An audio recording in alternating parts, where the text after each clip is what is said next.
and welcome to my Wuthering Waves video. Today we're going to be talking about the 1.0 patch. So as you can see, the devs have been very generous. They've been giving us a lot of rewards, a lot of things. They're just allowing our accounts to build up, which is quite nice. I'm happy that they've helped us get a lot of 5 stars, generally just helped us get our accounts decently built up, and overall I think the game's really fun right now. They also are going to be dropping the Yinlin banner on the 6th of June. The exact same time that Zenless Zero will drop, so it's kind of funny because they're having a competition between Zenless Zero by dropping this update the same day Zenless Zero drops. It's always funny to see companies fighting.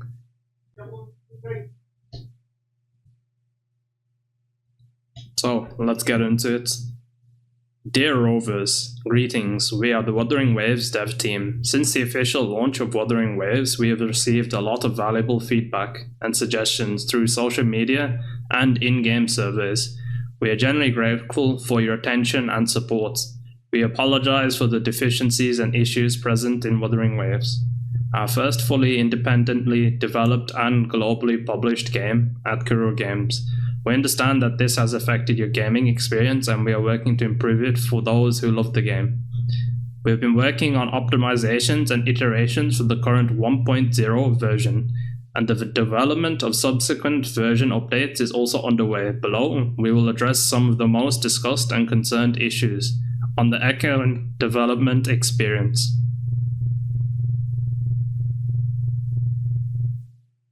Echo development feels grindy and inadequate energy materials.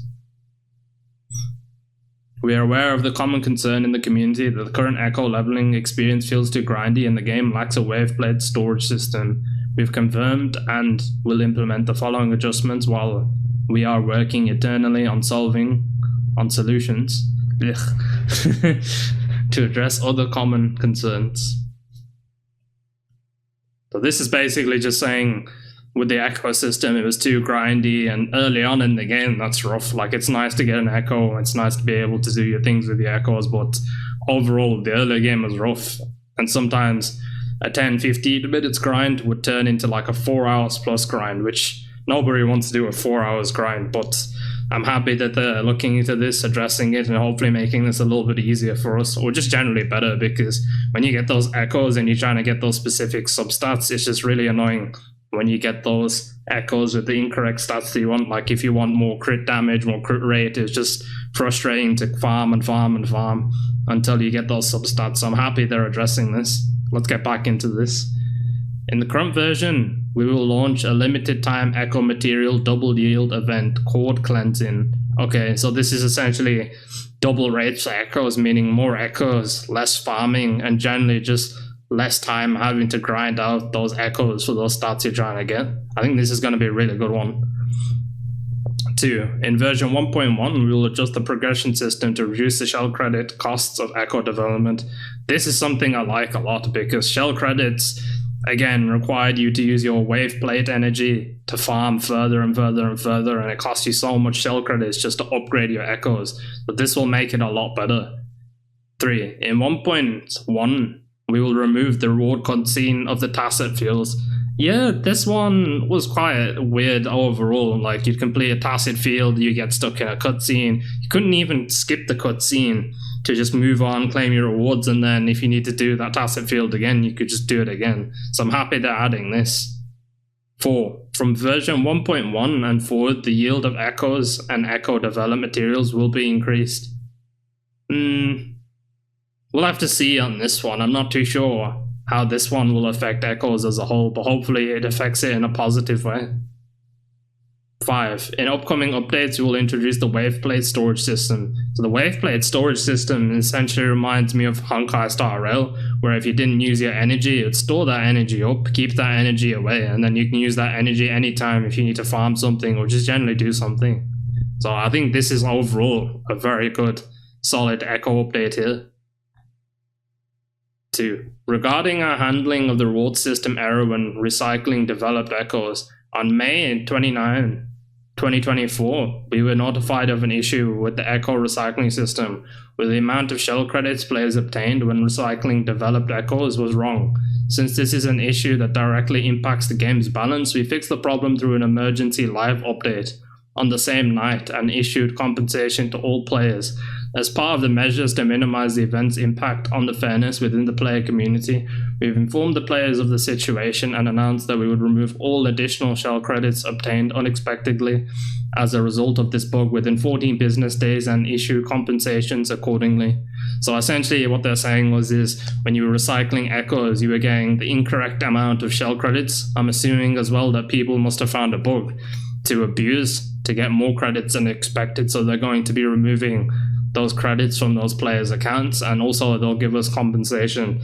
This just shows that the dev team really wants us to play this game a lot, and they're putting a lot of hard work in, which I'm really happy. At the same time, I'm hoping that these devs are having a break in between, because they're putting in a crazy amount of work to really fix these issues and iron out all these bugs. However, due to the urgency of this issue, we failed to issue an announcement of this issue in the first instance, which regrettably caused negative experience for players. We sincerely apologize for our improper way of handling this situation and the inconvenience caused. Following an internal discussion, we have decided to compensate all players with the shell credits based on the maximum amount of shell credits that had been unexpectedly yielded through this bug. To address the negative impact caused, we will round up to the nearest whole number and provide extra compensation to all players' shell credits. Wow, that's a lot of shell credits that we can put towards upgrading and things. That's overall just solid. And as you can see here, it's going to be distributed by June the 10th, which is quite nice.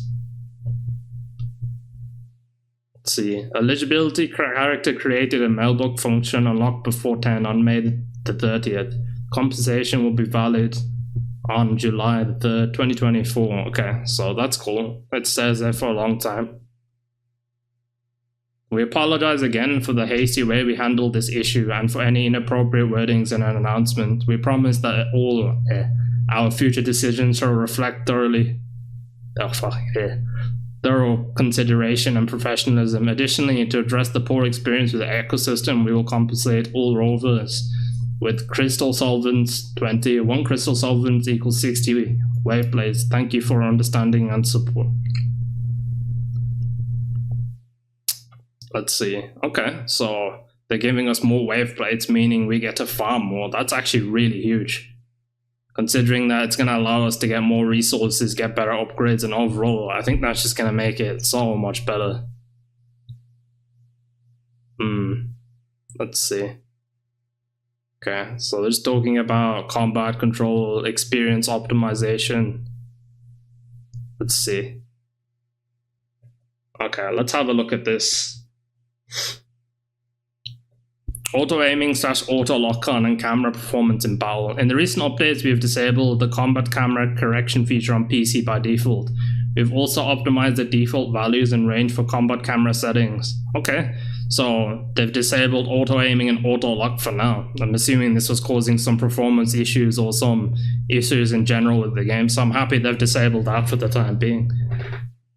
Bosses existing combat state unexpectedly. Okay, in a recent update, we have optimized aggro ranges for certain bosses, including Thundering Memphis, Crownless, Lamp Lumen, Myrad, and Impernus Heron, and adjusted prerequisites for enemies to leave the combat state to reduce abnormal disengagements. In upcoming updates, we'll introduce a disengagement warning feature. Okay, so essentially they've fixed out some aggro issues with the bosses and how they move around and when they leave their areas. So this will help out a lot when you're doing bosses. Ghost touch issues on mobile. In a recent updates, we have expanded the anti-ghost touch area around buttons. Future versions will include further optimizations for mobile control. So fixing a lot of issues with the ghost touch on mobile. I'm assuming when you were trying to hit a certain button, you'd have problems registering that button, whether that's an attack, a resonance ability, or just generally doing combat as a whole. So that's good to hear. Let's see. Delayed availability of custom key binding features. In version 1.1, the prerequisites to unlock the custom key binding feature will be lowered to Union Level 2. Okay, that's good to hear. You'll also introduce a new player tutorial for using the custom key binding features, and will gradually support more custom key binding options for both keyboard and mouse and controller mods. This is essentially just optimizing more keyboard and mouse and controller support as a whole. This is just going to make the general experience for KBM and for controller just a lot better. Okay, controller mode experience optimization. In version 1.1, we'll remap the current controller shortcuts of Open Chat to Open Map. Okay, and add an option to invert the y-axis. Future versions will support controller mode on mobile. Well, this is huge.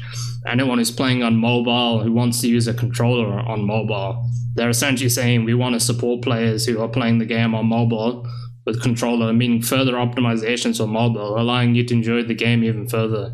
This is going to be amazing for people who want to use controller on mobile who don't have a PC. Well, until the game's on PS5 or on any other console, I think this is going to be a big step up for mobile gamers. Poor game field design and impact signification. In future updates, we'll constantly improve the event signification and game field design for characters and monsters, enhancing the overall combat experience and positive feedback during battles. Okay. So I think this is a very, very solid patch right here. That's really, really, really good. Okay, let's see. No purchase limits for store items like flour, leading to accidental purchases. In a recent update, we have added a weekly purchase limit for certain items in the store. Okay, so essentially they're saying that they've made a certain purchase limit for certain items, because I'm assuming when people buy items, they'd set it straight up to the max and buy more than they needed. So by putting this limit, they can only buy a certain amount, which stops certain errors from happening and stops them from wasting shell credits, which overall, I think this is going to be a good thing as well. This is needed for these type of things, you know. Purchase limits help stop problems with shell credits, you know, stop complaints overall, because sometimes people will just go and buy an item from a shop and be like, let's just max it out, and then they realize, wait, why do I have 999 flour? So this is a good way to stop issues like that. So I think this is also very interesting to see. Audio and sound effects bugs. In recent updates, we've addressed issues regarding missing sound effects and excessively loud ambient sounds.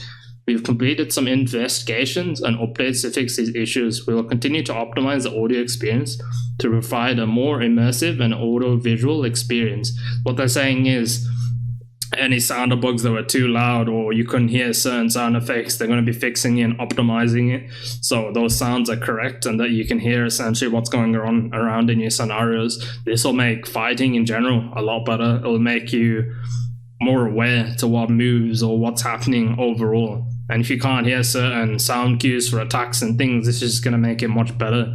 So you know when to dodge, when to parry, when to attack, or what to do essentially. So this is a really good update here as well. Now this is probably a big one. This is one I've seen a lot everywhere. I myself, with my PC, when I'm playing this game, have a lot of lag and crashes, and just the game doesn't feel stable at the moment, but I'm happy that this one's been addressed too. In recent updates, we have fixed crash and instability issues affecting certain devices. We are currently identifying the cause of other crash reports, and we will continue to implement fixes. We apologize for any inconvenience this may have caused. We are committed to ongoing performance optimizations. If you encounter related issues when gaming, please contact customer support for assistance. Okay, that's good to hear. Depths of Elusive Realm, event optimizations and updates. We received numerous player feedback and suggestions regarding Depths of Elusive Realm event in version 1.0. In the upcoming version 1.1 update, we will further improve this event and add new content, including more playable characters, new challenges, new mechanics, and new buffs. Apart from the adjustments mentioned above, we recognize that there are still many issues in the game that affect player experience. We are committed to listening to every single piece of feedback, continuously organizing and optimizing and resolving these issues to make Wuthering Waves better. We will share communication, future updates, and optimization progress with you actively. Additionally, we'll continue to gather player feedback through version surveys. Since Wuthering Waves' official global release, we have been disheartened by our inability to provide high-quality gaming experience all overs. We understand that continuously releasing better versions and content is our goal and mission, and we'll always strive to uphold them. Finally, we sincerely thank all robbers for your continuous attention and unwavering support for Wuthering Waves. Wuthering Waves dev team. Okay, so this is huge for us Wuthering Waves players. They've addressed so many issues, so many problems.